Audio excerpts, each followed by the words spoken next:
Hey, everybody, and welcome back to another edition of Our Voice 360, our perspectives, our ways. I'm one half of the duo here, Chad Bumgarner, and I have with me my main man, Pete Hunt. What's good, family? Hey, Pete, with that, let's go ahead and get into it, bro. And as always, our podcast is brought to you by CDB Consulting. Great leadership equals great results. How are you leading?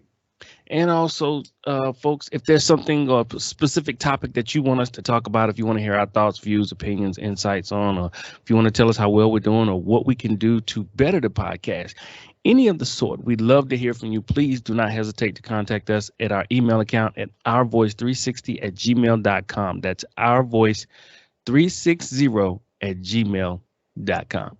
All right, folks, today is kind of like a sports segment, if you will, because there's some things that we need to touch on that to us has kind of been glossed over, at least this one segment, and we really need to focus on the importance of it. And so we're going to talk about Dawn Staley, the head coach of the women's basketball team at South Carolina University. And they just won a championship. The women just won a nationals championship. So shouts out to Dawn Staley and team and school and all that good stuff. And then we're also going to talk about Tiger Woods and his comeback and what that's doing for the game of golf and how important is this comeback to the game of golf and things of that nature. So, but before we get started, like Pete and I discussed off air, we'd be remiss if we did not send our condolences and prayers out to Dwayne Haskins' family. If you don't know, he died in a pretty bad car accident a few days ago down in South Florida. Don't really know all the details yet. You know, it's going to be a couple of days before everything comes out, but we definitely want to send our condolences out to his family and friends. Definitely a treasure that would be missed, not only for the Pittsburgh Steelers, but to, again, his family and friends and people of that nature. So getting into the podcast, we're going to start out with, well, which one you want to start out with, Pete? You want to start with Tiger or you want to start with Dawn? Yeah, let's start with Tiger. Okay, all right. Yeah. Well, like I said in the intro, Tiger Woods about 8 or 10 months ago was in a really bad near fatal car accident. Went through strenuous physical therapy, various types of treatment to get himself back together. And remarkably enough, he entered the the Augusta, Masters. the Masters that's going on right now, and I'm pretty sure 98% of the population didn't think he was going to come back this early. I'm not even sure if he thought he was going to come back this early, but I guess with the physical therapy and all the hard work that he was doing, he felt like he was kind of ready.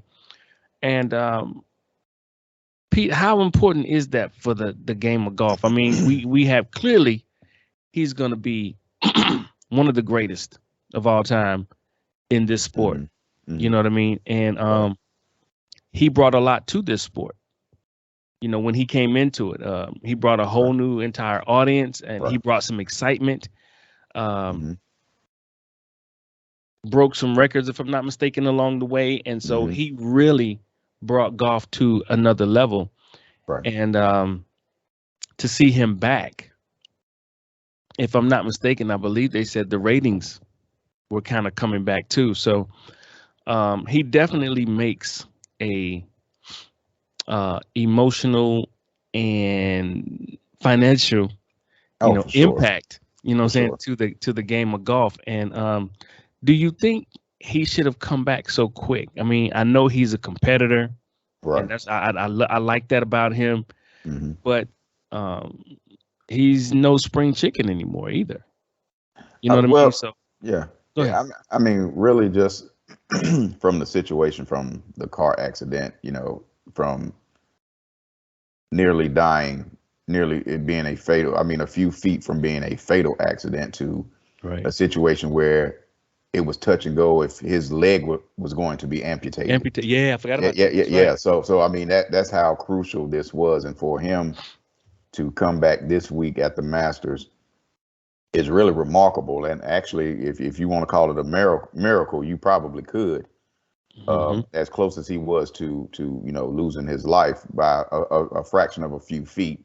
Right. And him being back this week it's extremely important for golf. I mean, especially from a monetary situation and eyeballs on the TV on the Masters. So Hmm.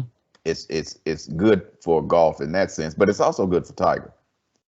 I feel, with his competitive spirit and the way that he plays and how hard that he plays, it's it's probably, I'm sure it's therapeutic for him Mm. to be back there out there on the course, and especially be back at the Masters where he's won, I think, 5 times. He's won 5 green jackets, and That's right. The yeah. commentator said that he Mhm. knows this course very well, extremely well. Oh yeah, yeah. So I mean, this is something that's great for him, not only great for him, but great for the game of golf, because again, it brings eyeballs back to the game of golf, and monetarily, it's, I mean, they're going to make money hand over fist, because when he announced he was there, I mean, it was already going to be a lot of people there anyway, Right. but when he announced that he was going to be there, I think it was Tuesday, that he had pretty much confirmed that he was going to be there. The ticket sales even grew even more. And So it makes for a great comeback story too. right. Specifically for the game of golf, because Mhm. obviously he is a golfer. So the history of the game, it makes it that much richer to see Mhm. him have such a tragic accident and then, so to speak, rise from the ashes and come back Right. and play Mhm. at such an elite, you know, uh, position and really compete. Now I know we were talking off air, and you said the other day when he played, he didn't really have too great of a game, but if you look at it, he still plays better than, he could still be Yeah. ranked in the Right. top 100 or top 50 for that matter, Well, even after well, his comeback. well. I mean, it just depends on how much he plays. I mean, Yeah. right now he's like in the 200s. He's ranked in the 200. Like, Hmm. I mean, actually, almost close to 300 in the world right now. But we know why. Yeah, of We know course. why that. Yeah, we know why that is. But the first day he played decent. I mean, he was one under, and then as of our record right now, which is on Sunday, he made the cut. His Saturday was awful. He shot 6 over on the third day, the moving day is what they call it at the Hmm. Masters on Saturday, and you could really tell, physically, he's starting to struggle physically, because he has to walk that course on that leg. Hmm. And they did a behind the scenes thing on how he has to prepare each day for this tournament, Right. where he immediately goes to wherever he's staying at, gets into an ice bath, for several hours, or whatever the case may be, and then for the entire time that he's sleeping, he has uh, compression machines on his legs for the Mm. entire time that he's sleeping. So he said it's hard for him to sleep, because the constant, putting pressure on his legs and releasing, putting pressure on his legs and releasing, trying to get all the inflammation Oh, out okay. of his get the inflammation out of his legs, so he can be prepared to play the next day. So if this is a situation where he has to do this the rest of his career, especially with his legs, Might be short lived. yeah. I mean, he'll continue to play, because he's just a competitor, and he can play, he can Hmm. still play, but yet and still, the thing with Tiger is, can his body hold up Right. after all of the surgeries, and this car crash, and almost getting his leg amputated, and things of that sort. Can his body hold up? Can his body withstand, 4 days walking a course? And, Right. and I think this is one of the main reasons why he did it here at the Masters, instead of doing a tune-up, and coming into the Masters, because the Masters it's one of the hardest courses to walk, with Mm. the So I up guess and he down. felt Yeah, like if I can do yeah, this, exactly. Up then and I'm down. then I I'm mean, good. So this Yeah. the Masters. It not only was it about the play, but it was about walking that leg. If I Yeah. can walk the Hmm. 18 on this leg, then I'm in good shape. It just kind of let him gauge where he was with his rehab. Exactly. Okay. Exactly. Yeah, exactly. Because like I said, this is one of the tougher courses to walk Mm, because the up and down, the hill, the undulations, it's a tough course to walk. I mean, forget playing, just to walk 18. mm-hmm. It's extremely hard on your body. So, and I think this was a test for him. Is that can I walk 18? And if I can walk this, like I said, if I can walk this course, I mean, the rest of the courses should be pretty easy. But I don't think Tiger's going to play that much. We know he's going to play the majors, or at Right. least try to play the majors. Now, I'm not really sure how many more tournaments in between that he'll Right. play. Mm-hmm. I think those days of him playing 18, 20 tournaments a year, 21 those days are over. Those Right. days are long gone. Mm-hmm. So four majors, and I could probably see maybe 4 to 5 more tournaments. So maybe 10 tournaments a year from this point forward. I could probably see him playing with, um, maybe he'll ramp it up, once his body, really gets, into a groove and he starts to settle in with his leg situation and things of that sort. We'll see if he ramps it up. But from here on out, I don't feel he'll play more than maybe 10, 12 tournaments a year, if And that. that was gonna be my next question. That with Mhm. based on how well he's walking this course, do you think he'll scale back on his play and maybe just play some of the bigger ones and really Right. just try to keep rehabbing on the side, or like you Hmm. said, you just know when to say when and be like, look, those 18 to 20 games a year is over. Maybe I'll Oh just yeah, hit yeah. the majors and maybe one or two Hmm. tournaments here or there and Right. just accept where I am. But Hmm. um, eh, he's such a competitor, man. I don't know if I see him doing that. It may be temporarily, but it seems like he's probably going to work just as hard to get back out there. But eventually, you got to know when to say when, because Father Exactly. Time is never lost. Yeah.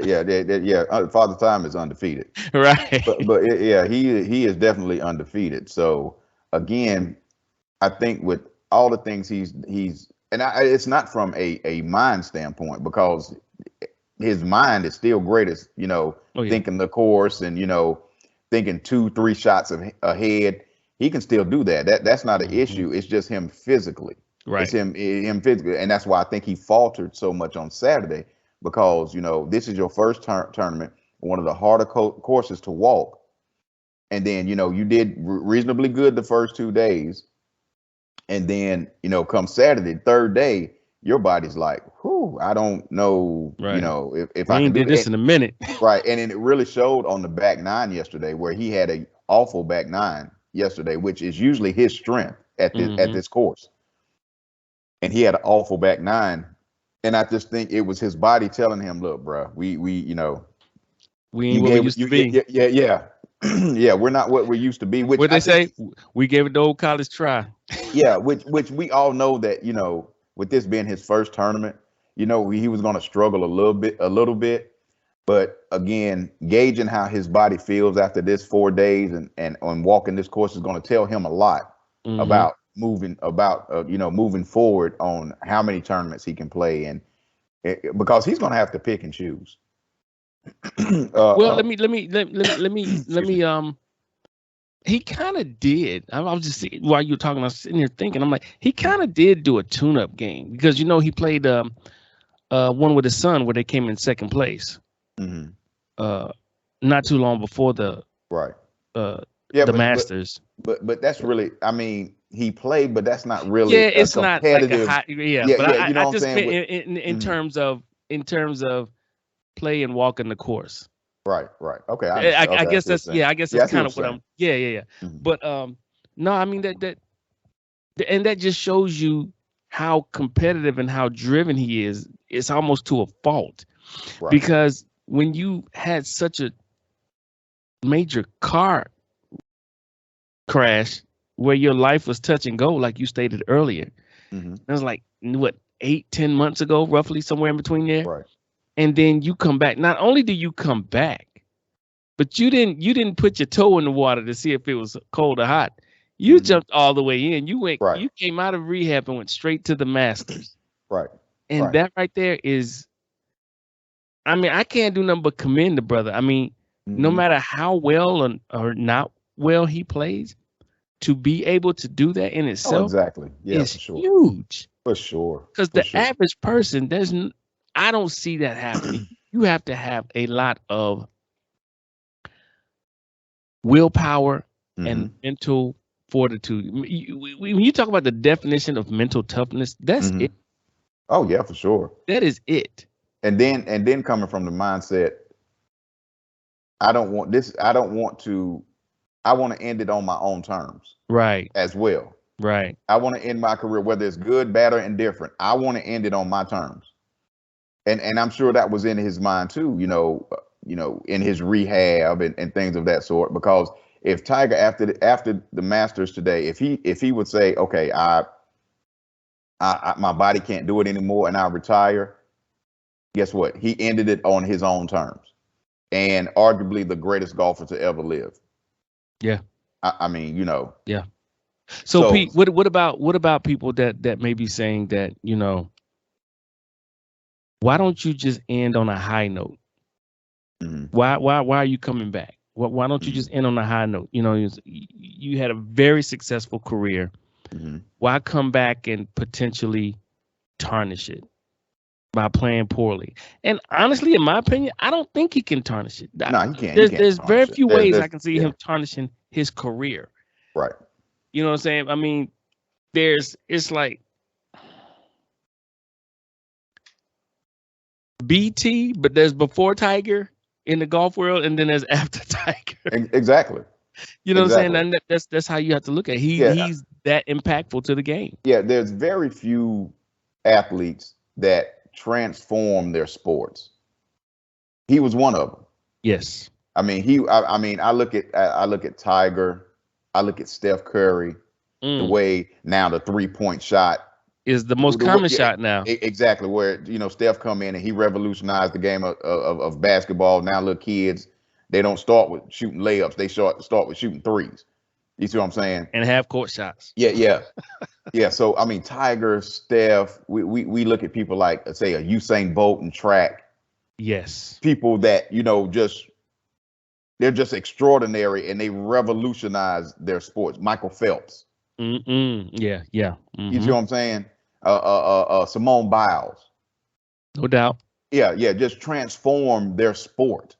And just Serena Williams. Yeah, Serena. Yeah, I mean, he's in a group of a handful of people who came into the sport and just transformed the sport. Because before Tiger, a lot of these golfers wasn't on a weight training regimen. They wasn't worried about their nutrition. I mean, look at the old golfers. Yeah, what's his name? Daly, that go out there and smoke when he plays. Yeah. I mean, you look, the John Daly's and and all of those guys, the Craig Stadlers, where I mean he was 300 some pounds out there. I mean, come on, man. He came in and brought a whole new dynamic to the game of golf.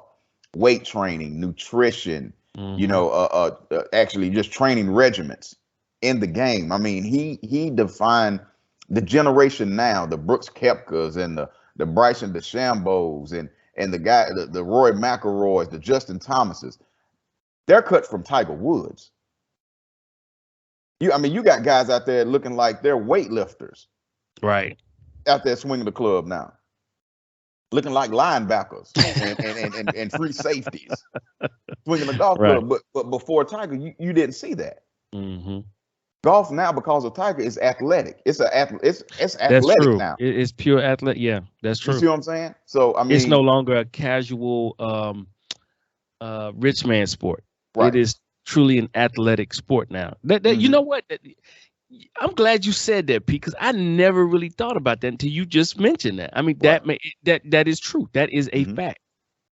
Golf now is more of an athletic event than it was just a rich man sport. Right. I mean, like I said, you look at guys like Brooks Koepka and Bryson DeChambeau and Roy McIlroy. These guys are jacked. These guys are ripped, and I mean, and all because of him, Mm-hmm. all because of Tiger. Tiger brought that part of golf that's just common day golf now, just part of golf now. He brought that into this world. So I Mm-hmm. mean, I mean, the guys that's playing now, the young guys that's playing now, they owe everything to him. The Every, Godfather of yeah, golf, huh? yeah. In this generation, this Just yeah, generation, this yeah. yeah, Let's be clear. I don't want no backlash. I know Jack Nicklaus is the man. I understand, but of this generation, yeah, for sure, for sure. wow. Yeah. I mean, he is a. I mean, some people say Jack because of the 18 majors, and he's three behind Jack. But for me, he's the greatest golfer I've ever seen. And I mean, I don't think it's close. I don't think it's close. But I wish the brother well on this comeback. And like I said, he's not going to play. We're not going to see him often. I Right. mean, we'll see him. We'll see him at some of the like the Players Championship, the majors, of course. I know he'll play Arnie's course, at Bay Hill. Right. He'll play his own course out in California, but he's gonna be like a unicorn. I mean, you know what I'm Right. saying? And Yeah, when he yeah, shows up, the people yeah, are gonna show up. It's gonna be like exactly, waiting to see the Pope or something. exactly. And That's how actually, big. Go ahead. and I'm sorry. oh no, you're good. And but actually, he's getting a backlash. Well, not him personally, but now there's starting to be a little backlash because now everything is focused on Tiger since he's back, and nobody else is getting any shine. But it's always been like that. And see, But it's always been like that. it has, It- and I it- think there's some mhm. hate. Of As much as course, people love his yeah. comeback, there's also some hate because it's like, Here we go again. because when he was on the rise, when he was coming up, like when Hmm. he was killing everybody, Hmm.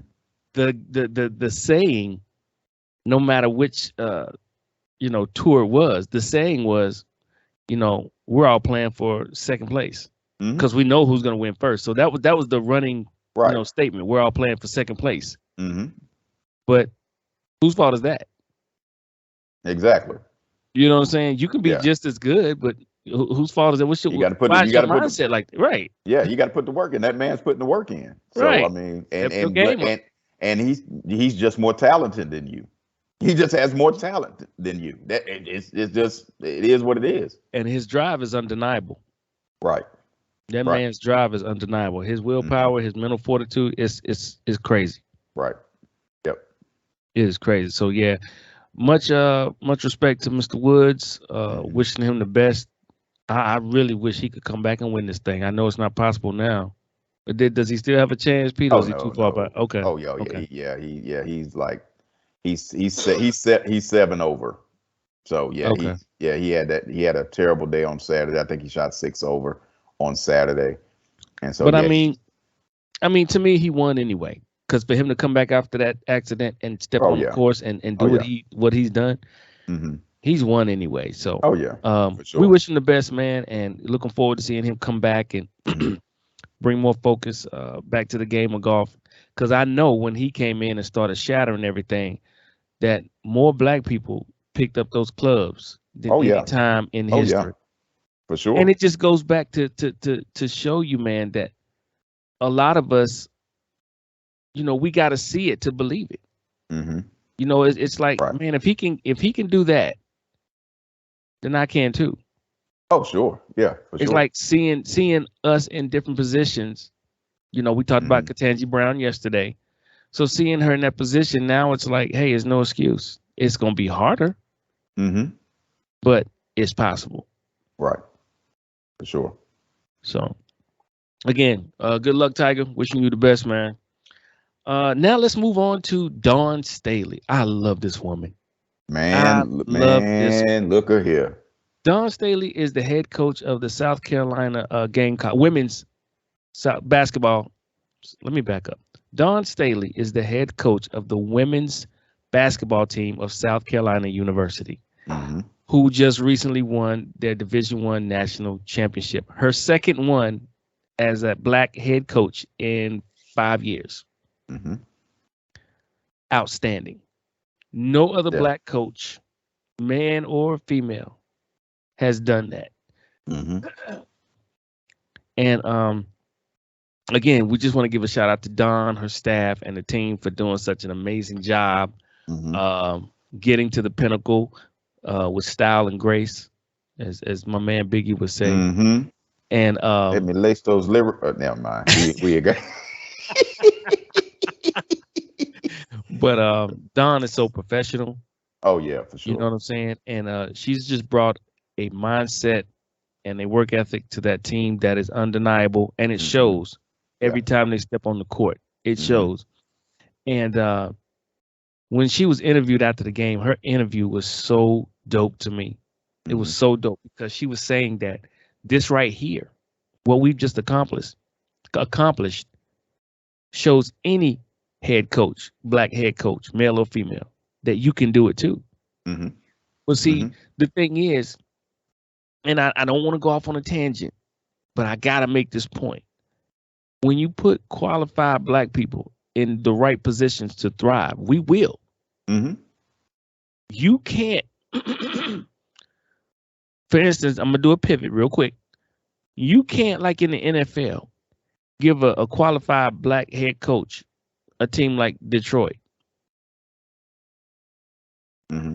you know, or Cincinnati or whatever, with really no pieces, and say go out and win me some ball games. Actually, Chad, let me counter that. Go ahead, What you you the just sports said. guru, but you Because understand what I'm saying, right? yeah, I understand what you're saying. You But gotta put us in. you Go ahead. actually can if they're given a fair opportunity to do that. And enough time, And which enough they there you don't get. exactly. If black coaches are given a fair shot and a fair amount of time like their white counterparts, then we can judge whether, especially in the NFL, like you're talking about, then we can judge if they can or can't do it. But a lot of times in that sport, black coaches are not given the opportunity as their white counterparts are. Mm-mm. They're not given that grace period of 5. The only one I know is Mike Tomlin, Right.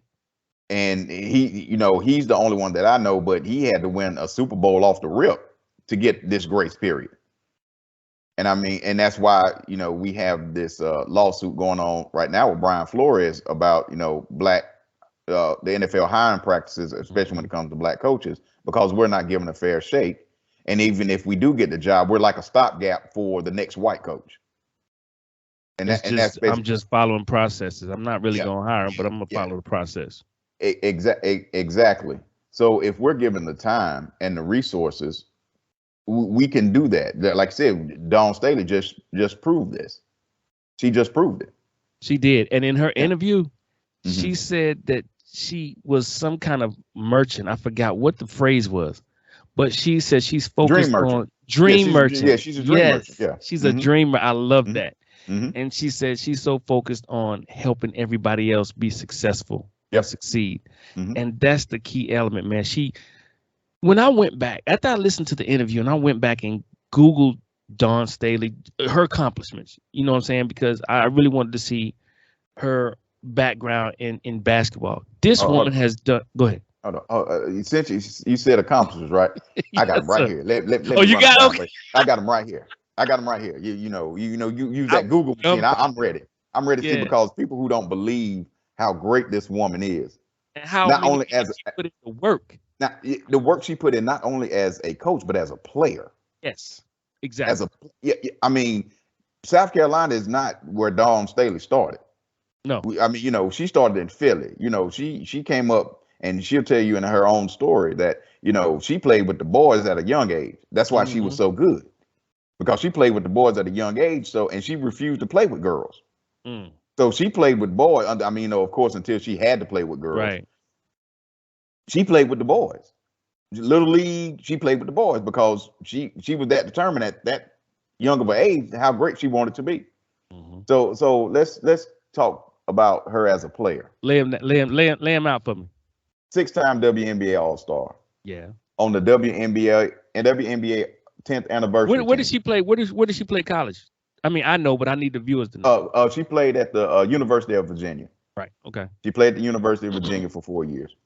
Uh, WNBA 15th anniversary team, two-time ABL All-Star, two-time Honda Sports Award, two-time Naismith College Player of the Year in 1991 and 92, two-time WBCA Player of the Year 91, 92, two-time USBWA Player of the Year 91, 92, two-time ACC Player of the Year 91, 92.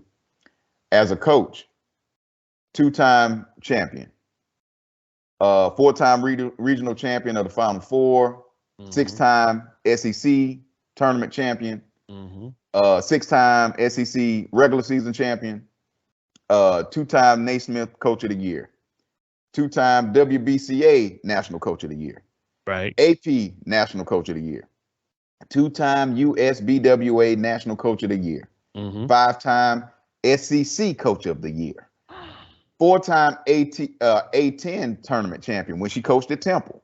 Because South Carolina's not the first stop. She started at Temple. I did not know. That's what I did not know. Yeah, she started at Temple. Okay. So three-time A10 regular season champion and two-time A10 Coach of the Year. You forgot about the Olympics. Four-time Olympic champion. There you go. Excuse me, three-time Olympic champion. Yeah. Well, actually four-time because she won Olympic gold medal as a coach. So That's right. That's right. So she's a four-time Olympic champion. Three as a player, one as a coach. That right there tells me a lot of things. But the one main thing that tells me, if I'm looking for a head coach for my women's team, this lady knows how to win. Period. She is a champion. Period. Point blank. If you want a championship caliber program, you need to come to her with a blank check. She walked into the University of South Carolina. Nobody even thought about University of South Carolina women's basketball. Correct. Nobody. We didn't know they even had a women's basketball team. Indeed. And then she showed up. Now they're being commented on like the storied championship teams of Duke and Carolina men's. Yeah, I mean she's that great. Right. I mean, and then not only is she a great coach and she's a fantastic recruiter because this upcoming year she has four of the top 15 recruits. 15 recruits in the country coming to South Carolina. Side note, she's also got two of her existing team members entering the portal. But I don't think they were the starters. I don't think they were the starters, but they're entering the portal. I don't know where they're going though, but if I was that would be stupid. I mean, that's stupid. But I mean, with the young people today, they want to play, and I could understand. But see, it's like she said in the interview, the guard, the number three on her team, and I know she went in the draft. I can't remember where, but she said that young lady sat for 2 years straight, freshman and sophomore year, because her mom. She said her mom called and said, "Coach Staley, I believe in you and I believe in your program. We're gonna keep our daughter there." And now that girl showed out in the national championship. I know the women's draft was a couple days ago, if it wasn't yesterday. No, I think actually as of our recording, it's today. It's today. Okay. Yeah, it's today. Yeah, okay. As I'm recording. So I know she's going somewhere in the draft. You know what I mean? Because she's a senior, I believe, if I'm not mistaken. But yeah, she's losing one player off of that. Right. Most of them are coming back. Yeah. Everybody else is coming back, and she has the number one recruiting class in the country. Bruh, how could you leave a program like that? I mean, Dawn Staley is so great as a coach. I mean, first of all, she brought this team out of, obscurity. Nobody knew about South Carolina. I'm about to say basketball. Out of the abyss, because nobody taught her. And now she's the biggest draw on the campus. She really does not have to do any recruiting. She's like Krispy Kreme donuts. They sell themselves. Exactly. You just show up at an event or at a game or whatever and just talk to the kid. You ain't got to sell them on South Carolina. Hey, I'm Coach Dawn Staley. Yeah, that's where I want to go. Yeah, she's on the level of Gino now. Yeah. We all know that Gino has 11 rings. We're not going to compare rings because 11-2. Right. We already know what that is. Right. But I'm saying as far as recruiting, as far as prominence, as far as name. Could she be the next Pat Summitt? Oh, that's for sure. Honestly, as great as Pat Summitt is, in a way, she's already there. I mean, like I said, minus the rings. Of course, Okay. Yeah, yeah, yeah. we're gonna say minus the rings. Of Okay. course, and that All puts right. Pat Summitt That's over fair. her. Right. That puts her because that But puts outside of the rings, yeah, but she's outside, pretty much, yeah, yeah. yeah, As far as recruiting, as far as the her, program. yeah, the program, the young ladies being successful, building something from nothing, basically. They're on the same level. But like I said, you can't mistake 8, 7, 8 rings compared to two. We understand that. We get Hmm. that. But it's a list. It's I was on a radio show yesterday and talking about sports, and we talked about this subject right here. And actually a caller called in that's from South Carolina, called into the radio show, and he asked, the host, had we talked about Dawn Staley in South Carolina, and their success. And I mentioned there's 4 coaches that I would love to play for, Mm. or would have loved to play for in my playing days.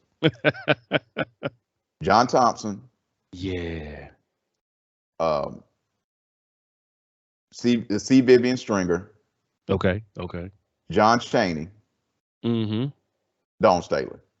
Oh, without a doubt. And I can't even play basketball, but I mean, it's just just what she brings to the table as not only a coach, her accolades as a player, but just a her as a human mentor. being, a mentor, Yeah. human being, just as a woman who is mentoring other young women. Dude, what gets me is the fact that she has done so much, not just particularly for the sport of basketball, Hmm.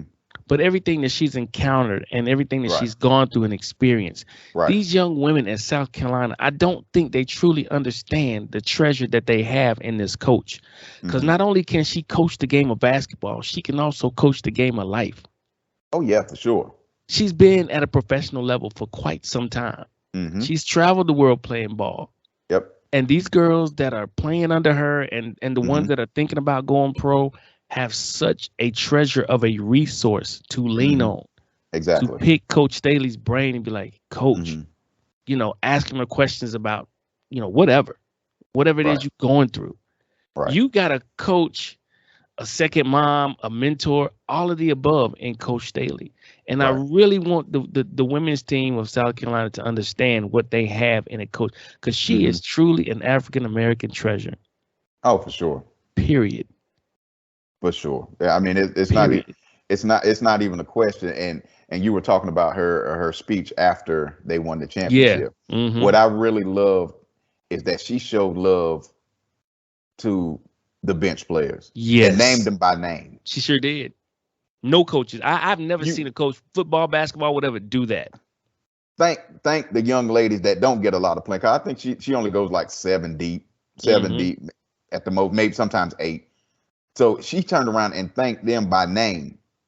Thank you for preparing us for This championship, UConn. this Yeah, season. thank you. Yeah. Yeah, thank you for preparing us throughout the season. I know you didn't get a lot of playing time, but excuse me, you prepared us for each game that we played.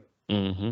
And she said, I thank you for that. And I mean, that was big to me. That was big that she would go out of her way and thank the young ladies that don't get a lot of playing time. Hmm. The young ladies that know that, I'm not as good as she is or whatever the case may be, but I'm good enough to be on this team. And I'm gonna do everything in my power to help this team win.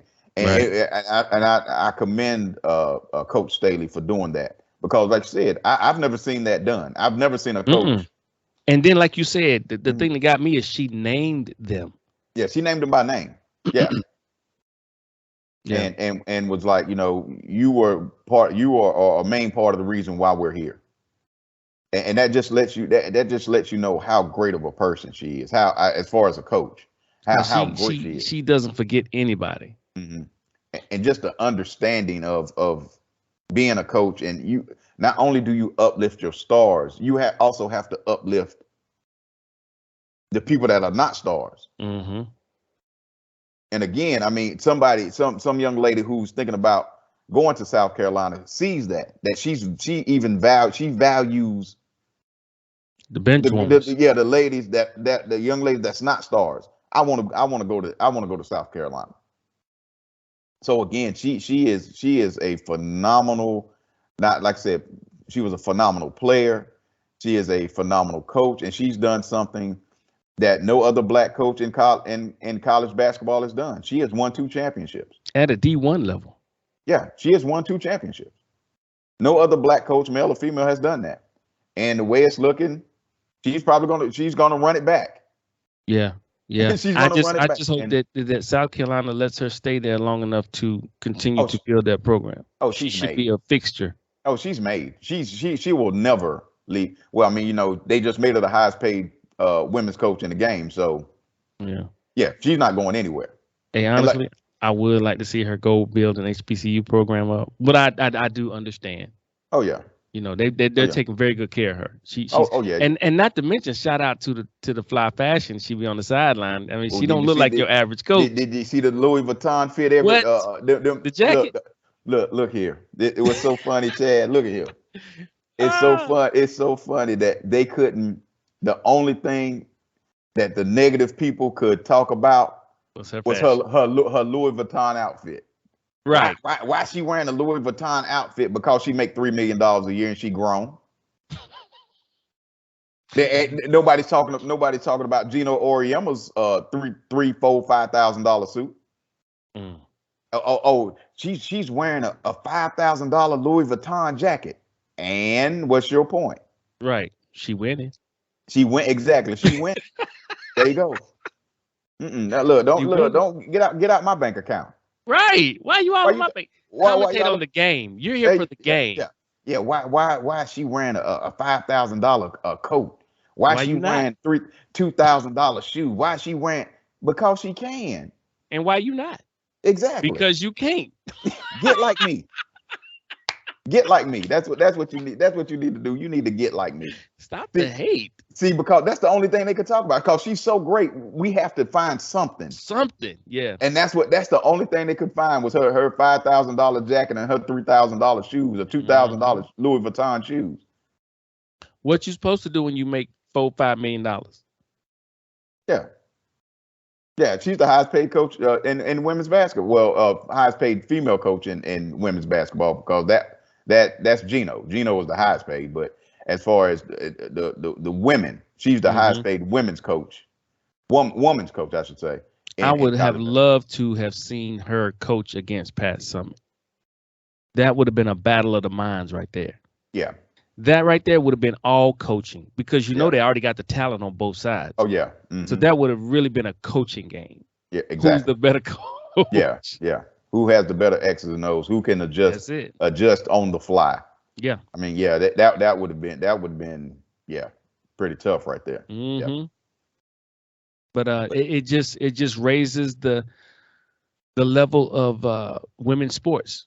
For sure. You know what I'm saying? And I like the fact that what she said about ESPN and other entities is like, this is what happens when you put a little money behind women's sports. You know, we can bring in some viewers. Right. We hoop just as, I mean, and I'm paraphrasing, but they hoop just as hard as the guys. Yeah. You know what I'm saying? But she's right. You put a little money behind us, you will recoup. Yeah, that's basically what she was saying. You will recoup. Yeah, because if you look at it, South Carolina women's basketball is the hottest ticket on campus. Bruh, they can't even sell out football. They sell out every game. They have sold out every game, I think, for the last 5 years. They've sold out every home game. The football team can't say that. No, not at all. The baseball team can't say that. Or any other sport on track that campus. Track and field, tennis, none of them. Yeah. No other sport on that campus can say that. I think it's the past 5 years, they've sold out every game. Every game. It's the hottest ticket on campus, and that's because of Dawn Staley.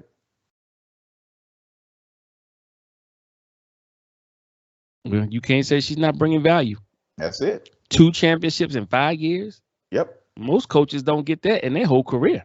Exactly. Exactly. So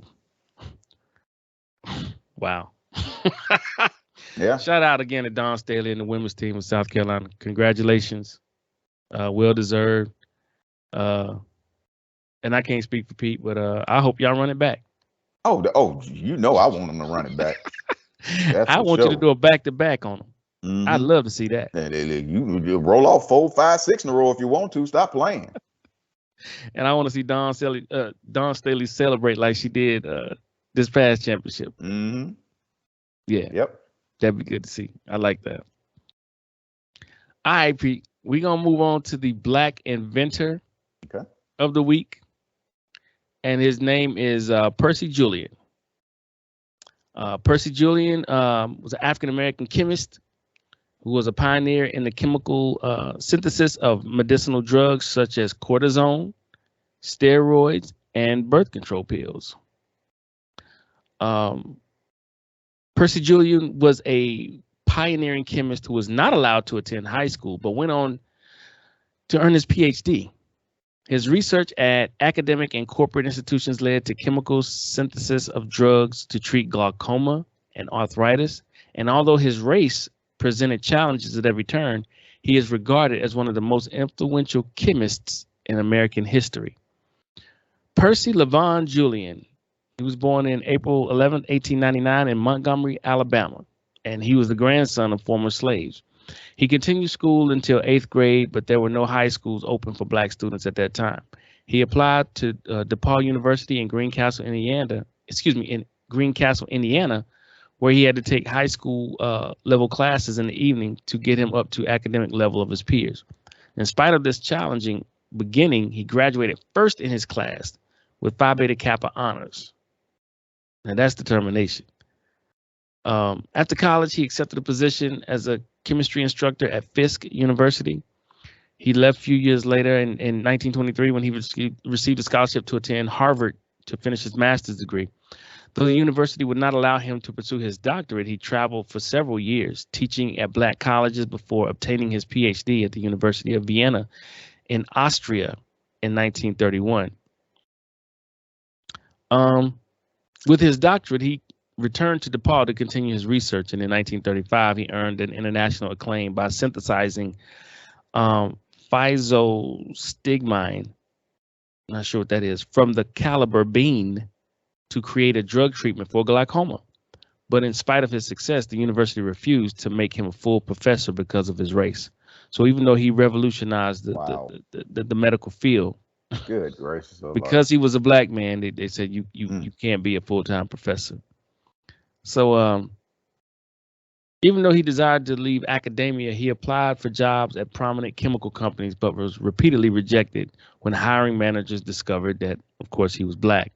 Ultimately, he obtained a position at Glidden Company as a lab director.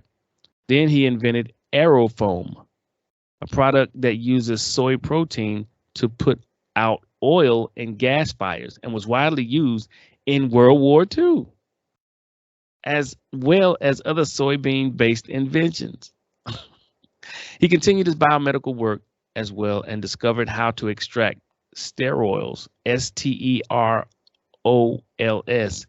from soybean oil and synthesize the hormones progesterone and testosterone.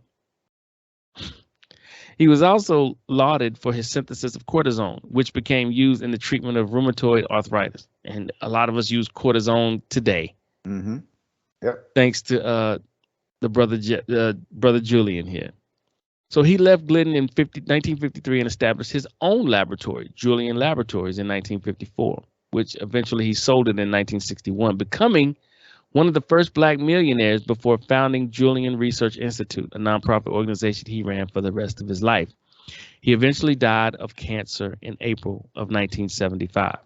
He became the first black chemist elected to the National Academy of Sciences in 1973. In 1990, he was elected to the National Inventors Hall of Fame. And in 1999, his synthesis of physostigmine was recognized by the American Chemical Society as one of the top 25 achievements in the history of American chemistry. And good gracious. Now, there's a Julian met his wife, Anna Roselle, while employed at Howard University, and the two were accused of having an affair while she was married to one of his colleagues. A scandal ensued and Julian was fired. But he and Anna married in 1935 and had two children. They moved to Oak Park, Illinois in 1950 and they purchased their home. But before they moved in, the house was firebombed on Thanksgiving Day and it was attacked again in June of 1951. Julian's life was the subject of a documentary film made for PBS's Nova series entitled Forgotten Genius. Wow. Percy Julian. As I always say, man, our people are great, man. Our people are great. I mean, through all of those people trying to stop him because of him being a black man, it didn't matter. It didn't matter. He still became great. He did. He was destined. Yeah, I mean, the things that he discovered are still being used today. Yes. It's just, man, it's for our people are phenomenal, man. And one of the great things I love about our podcast, which I'm gonna toot our own horn, is the Black inventor. People, I mean, we know about, Black inventors they want us to know about. Right. But when you, Chad, do your due diligence and find these inventors, I'm sitting here like, wow, we did that. Our people did that. Man, that's phenomenal, man. Our people great. Our people are great, man. We are, man. And we really need to do a better job as a whole, as a people, to dig in and find out more things of what we accomplished or what we attributed, not to society, but to the world. Exactly. You know what I mean? It's crazy that this is not in the history books, but, it's not surprising. But, right. When you know better, you're supposed to do better. So hopefully we can get there. Right. All right. Moving on to the book of the week.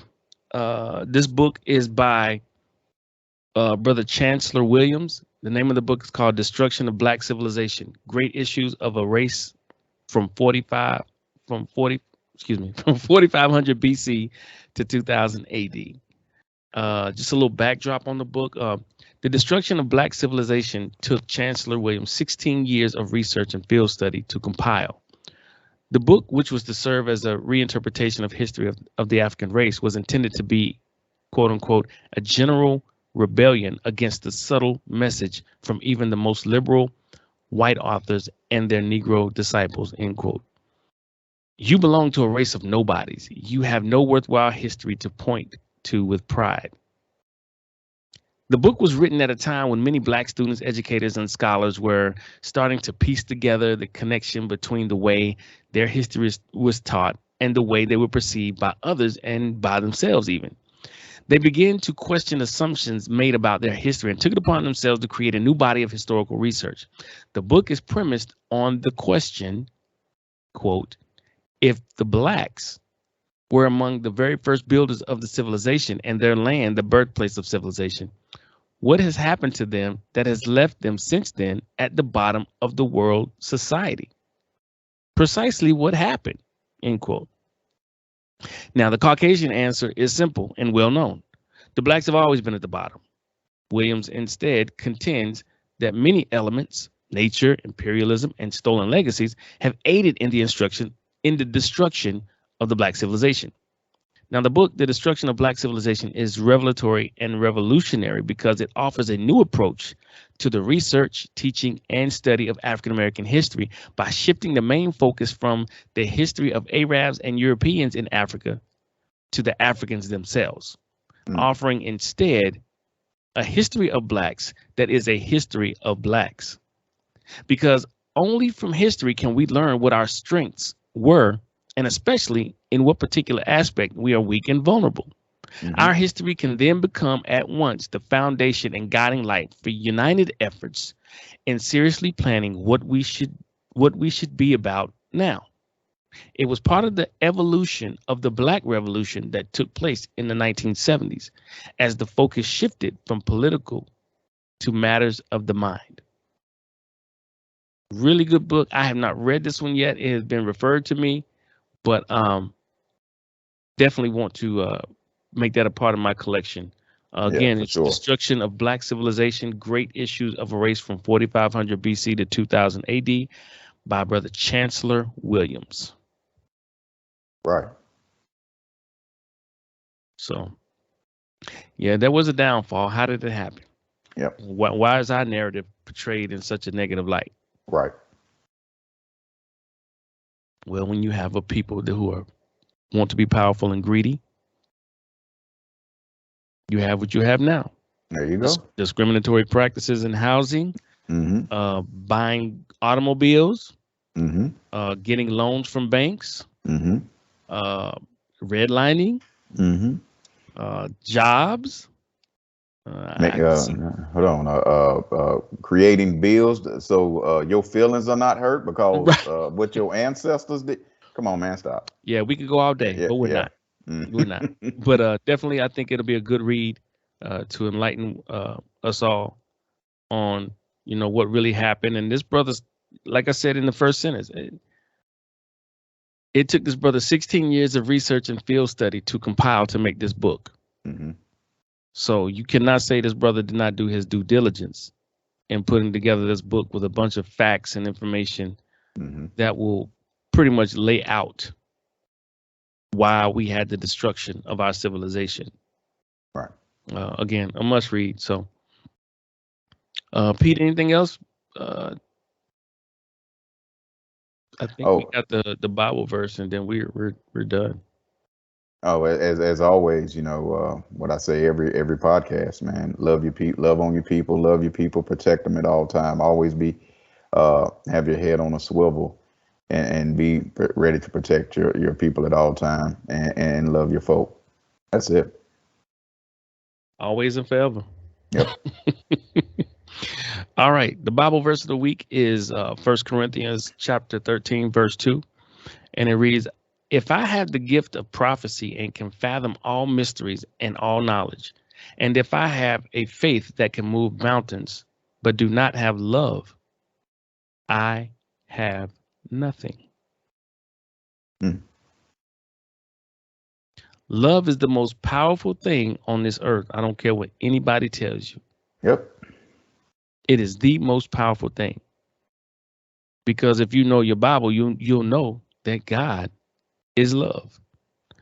So you can have the gift of prophecy and you can fathom and understand all the mysteries and have all the knowledge, and you can have faith of a mustard seed and move mountains. But if you do Mm-hmm. not have love, Yep. you have nothing. 1 Corinthians chapter 13, verse 2. Meditate on that. Ending the podcast, as always, we're going to hear from Brother Marcus Garvey. So never forget that intelligence rules the world and ignorance carries the burden. Therefore, seek as far as possible to remove yourself from ignorance and seek as far as possible to be intelligent. Brother Marcus Garvey. There it is. All right. That's it for us. Thank you again for tuning in to another edition of Our Voice 360, Our Perspectives, Our Ways. Again, if you like these podcasts, if you like what we're talking about, what we're saying, please, again, like the podcast, subscribe to the channel, and share these videos with your friends. We would love for you to do that. And again, we're on, if you're watching this, of course, you already know we're on YouTube. We have a YouTube channel, Our Voice 360 YouTube channel. Yes. We're on Spotify, iTunes, Google Podcasts, iHeartRadio, anywhere you can, you can get podcasts, we're there. So That's please, if you can't watch us on our YouTube channel, please like and subscribe on any place that you can get podcasts, because we are there. That's it. And hey, maybe you want to sponsor the podcast. If you do, email us, ourvoice360@gmail.com. We'd love some sponsors. We'd love to publicize and put your service, your product, or whatever it is out for other people to look into. So let us know. Throw that plug in too. All right. Take care. Be blessed. Be safe. And we are out. Peace.